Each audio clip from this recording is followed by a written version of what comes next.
नमस्कार दोस्तों, आज मैं आपके लेके आई हूँ सामाजिक अध्ययन की 16 पाठ योजना, जिसमें हमारा प्रकरण है 1857 की क्रांति। देखते हैं ये पाठ योजना कैसे बनी है। सबसे पहले हम यहाँ पे दिनांक डालेंगे। जिस डेट की हम पाठ योजना बना रहे हैं उस दिन की हम यहाँ पे क्या डाल देंगे, डेट डाल देंगे। हमारा जो विषय है वो है सामाजिक अध्ययन और जो उपविषय है वो है इतिहास, और जो हमने प्रकरण ले रखा है वो है 1857 की क्रांति। कक्षा 8th है, कालांश 5th है और समय है 30 मिनट। दोस्तों, अगर आपको हमारा वीडियो पसंद आए तो प्लीज़ हमारे चैनल को लाइक, सब्सक्राइब एंड शेयर जरूर करें। हमारा जो पहला पॉइंट है वो है सामान्य उद्देश्य। सामान्य उद्देश्य हमारा जो टॉपिक है अगर वो सामाजिक अध्ययन है तो लगभग सभी में क्या होते हैं, सामान्य उद्देश्य सेम होते हैं। यहाँ पर हमने 5 पॉइंटों को लिया है, जिसमें पहला पॉइंट है छात्रों में सामाजिक अध्ययन के विषय में रुचि को बढ़ाना। दूसरा, छात्रों को सामाजिक अध्ययन के अंतर्गत ऐतिहासिक घटनाओं का ज्ञान कराना। तीसरा, छात्रों की भौतिक तथा मानसिक क्षमता का विकास कराना। फोर्थ क्वेश्चन, छात्रों में स्मरण शक्ति, विचार शक्ति एवं कल्पना शक्ति का विकास कराना। फिफ्थ पॉइंट होगा छात्रों के दृष्टिकोण को विशाल बनाना तथा उनके सामाजिक उत्तरदायित्व की भावना को विकसित करना। ये 5 पॉइंट हमारे हो जाएंगे सामान्य उद्देश्य के। अगला पॉइंट है विशिष्ट उद्देश्य। विशिष्ट उद्देश्य पे हमने 4 पॉइंटों को लिया है। पहला, छात्रों को 1857 की क्रांति के बारे में जानकारी देना। हमारा जो विशिष्ट उद्देश्य होता है वो हमारे प्रकरण से संबंधित होता है। अगला होगा छात्रों को ईस्ट इंडिया कंपनी के उद्देश्य के बारे में अवगत कराना। थर्ड पॉइंट होगा छात्रों को स्वतंत्रता संग्राम के नेताओं के बारे में जानकारी देना। फोर्थ, छात्रों को स्वतंत्रता के मान्यता से अवगत कराना। अगला पॉइंट है शिक्षण सामग्री, जिसमें हम लेंगे चौक, डस्टर, श्यामपट्ट और संकेतक का क्या करेंगे, यहाँ पे प्रयोग करेंगे। पूर्व ज्ञान, छात्र 1857 की क्रांति के बारे में सामान्य जानकारी रखते हैं। ये हमारा हो जाएगा पूर्व ज्ञान। आगे देखते हैं। अगला जो पॉइंट होगा हमारा वो हो जाएगा प्रस्तावना कौशल। यहाँ पर हमने 3 कॉलम बनाए हैं। पहला क्रम संख्या, दूसरा छात्र अध्यापिका क्रियाएं, तीसरा छात्र छात्र क्रियाएं। इसमें जो प्रश्न होते हैं वो एक दूसरे से कोरिलेट करते हैं। पहला जो प्रश्न है वो है हमारे देश का क्या नाम है, तो हम लिखेंगे हमारे देश का नाम भारत है। दूसरा प्रश्न, भारत ने स्वतंत्रता कब प्राप्त की, तो इसका जो उत्तर होगा वो होगा भारत ने स्वतंत्रता प्राप्त 15 अगस्त 1947 को की।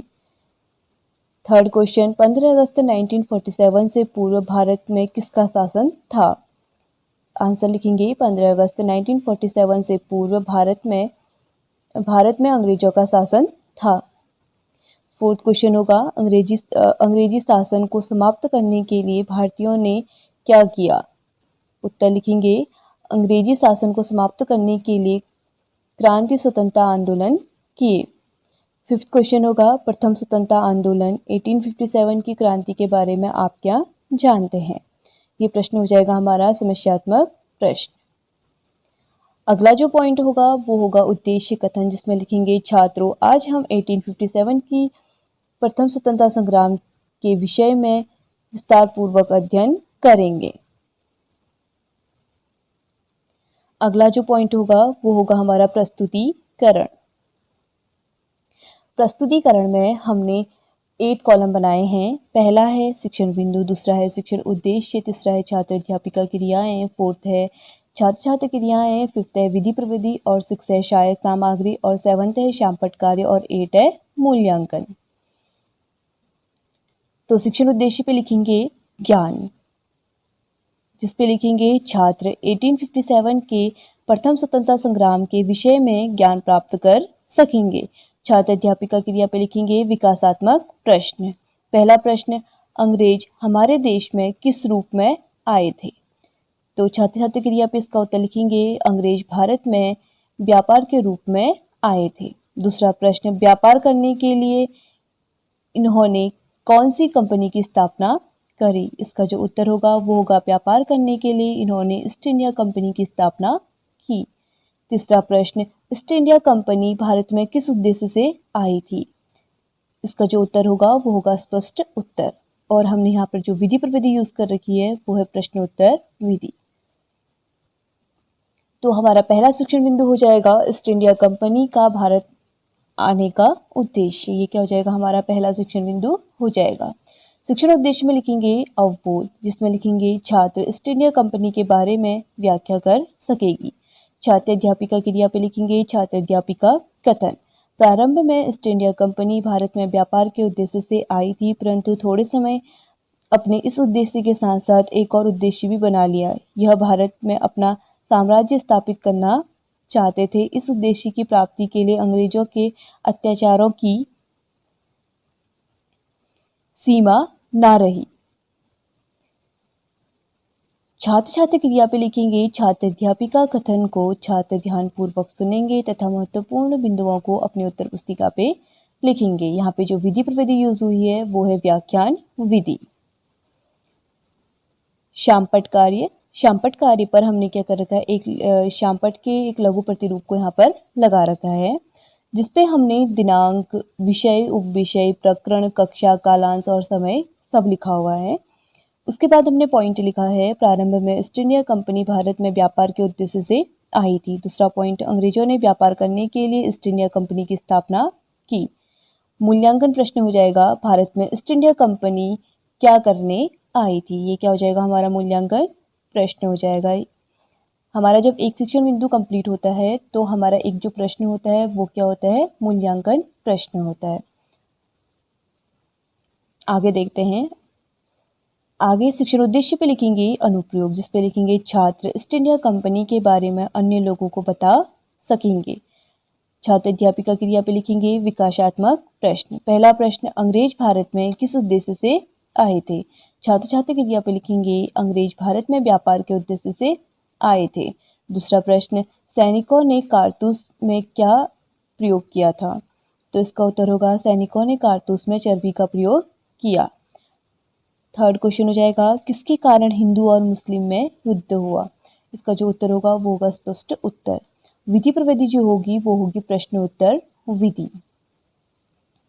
हमारा जो दूसरा शिक्षण बिंदु हो जाएगा वो हो जाएगा स्वतंत्रता संग्राम के प्रमुख नेता व क्रांतिकारी।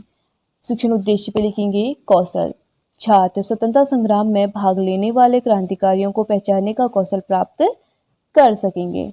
छात्र अध्यापिका क्रिया पे लिखेंगे छात्र अध्यापिका कथन। इन दिनों सैनिकों की कारतूस में चर्बी वाले कारतूस प्रयोग में लाए गए। इस संबंध में यह खबर फैल गई कि यह चर्बी गाय और सुअर की है और इसके कारण हिंदू और मुस्लिम विद्रोह हो गया और कई सैनिक व कई क्रांतिकारी लोगों ने इसमें भाग लिया। सम्राट बहादुर शाह, तात्या तोपे, झांसी की रानी व बेगम हजरत महल इस क्रांति के मुख्य नेता थे। छात्र छात्र क्रिया पे लिखेंगे छात्र अध्यापिका कथन को छात्र ध्यान पूर्वक सुनेंगे तथा महत्वपूर्ण बिंदुओं को अपनी उत्तर पुस्तिका पे लिखेंगे। और जो विधि प्रविधि होगी वो होगी व्याख्यान विधि और होगी प्रदर्शन विधि। क्योंकि हमने यहाँ पे सहायक सामग्री पर क्या दर्शा रखा है, एक तोप को दर्शाया है जो 1857 की क्रांति में प्रयोग की गई थी। और ब्लैक बोर्ड वर्क पे कर रखा है जिसपे लिखा है इस विद्रोह में भाग लेने वाले क्रांतिकारी बहादुर शाह, नादिर शाह, तात्या टोपे आदि थे। और दूसरा पॉइंट हो जाएगा इन दिनों सैनिकों को कारतूस का प्रयोग किया जाता था। मूल्यांकन प्रश्न हो जाएगा कारतूस में क्या भरा गया था। ये हो जाएगा हमारा मूल्यांकन प्रश्न। आगे देखते हैं। आगे शिक्षण उद्देश्य पे लिखेंगे अभिरुचि, जिस पे लिखेंगे छात्र स्वतंत्रता संग्राम में क्रांतिकारियों से संबंधित कार्यक्रमों को देखने व सुनने में रुचि ले सकेंगे। छात्र अध्यापिका क्रिया पे लिखेंगे विकासात्मक प्रश्न। पहला प्रश्न, इस विद्रोह के क्या क्या कारण थे। उत्तर लिखेंगे इस विद्रोह के प्रमुख कारण धार्मिक एवं आर्थिक एवं राजनीतिक थे। दूसरा प्रश्न, इस विद्रोह में किन किन क्रांतिकारियों ने भाग लिया। इसका उत्तर होगा इस विद्रोह में सम्राट बहादुर शाह, तात्या टोपे और झांसी की रानी बेगम हजरत महल क्रांतिकारियों ने भाग लिया। तीसरा प्रश्न हो जाएगा, लॉर्ड डलहौजी की राज्य हड़प नीति क्या थी? इसका जो उत्तर होगा वो होगा स्पष्ट उत्तर, और विधि पर विधि जो होगी वो होगी प्रश्न उत्तर विधि। हमारा जो तीसरा शिक्षण बिंदु होगा वो हो जाएगा लॉर्ड डलहौजी की राज्य हड़प नीति। शिक्षण उद्देश्य पे लिखेंगे अभिवृत्ति।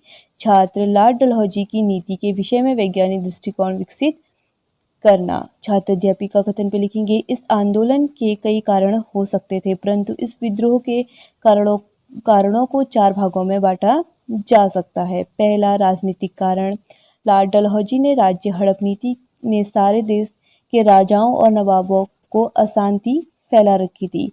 दूसरा हो जाएगा धार्मिक कारण। देश में लोग अपने धर्म को लेकर लड़ने लगे थे, जिससे असंतोष फैलता गया। तीसरा पॉइंट होगा आर्थिक कारण। देश की आर्थिक स्थिति खराब होती चली गई। फोर्थ है सेना संबंधी कारण। छात्र छात्र क्रिया पे लिखेंगे। छात्र अध्यापिका कथन को ध्यानपूर्वक सुनेंगे तथा महत्वपूर्ण बिंदुओं को अपनी उत्तर पुस्तिका पे लिखेंगे। यहाँ पर जो व्याख्यान विधि है या फिर जो छात्र अध्यापिका कथन है, वहाँ पे आप क्या कर सकते हैं, बुक के एक बड़े से पैरा को भी लिख सकते हैं। हमने यहाँ पे छोटे छोटे पैरा बना रखे हैं। अगर आप चाहें तो आप बुक से क्या कर सकते हैं, इन पैराओं को क्या कर सकते हैं, थोड़ा बड़ा बना सकते हैं। विधि प्रविधि जो हो रखी है वो हो रखी है व्याख्यान विधि। श्यामपट कार्य पे लिखेंगे 1857 ईस्वी के विद्रोह के प्रमुख कारण धार्मिक, आर्थिक एवं राजनीतिक थे। दूसरा प्रश्न, इस विद्रोह में सबसे अधिक सामाजिक एवं आर्थिक कारणों का प्रभाव पड़ा था।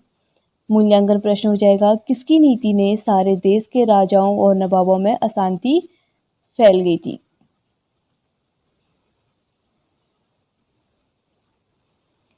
हमारा अगला जो पॉइंट आता है वो आता है निरीक्षण कार्य, जिस पे लिखेंगे छात्र अध्यापिका छात्रों को श्यामपट कार्य उतारने को कहेगी तथा दिए गए कक्षा कार्य का घूमकर निरीक्षण करेगी। पुनरावृत्ति प्रश्न में हो जाएगा। इसमें यहाँ पे हमने 5 प्रश्नों को लिया है। पहला, हिंदू और मुस्लिम में किस कारण विद्रोह हुआ था? दूसरा प्रश्न, विद्रोह के कारणों को कितने भागों में बांटा गया है? थर्ड प्रश्न, अंग्रेज किस उद्देश्य से भारत में आए थे? फोर्थ हो जाएगा लॉर्ड डलहौजी की राज्य हड़प नीति क्या थी? फिफ्थ होगा भारत में अंग्रेज की आर्थिक नीति का क्या प्रभाव पड़ा?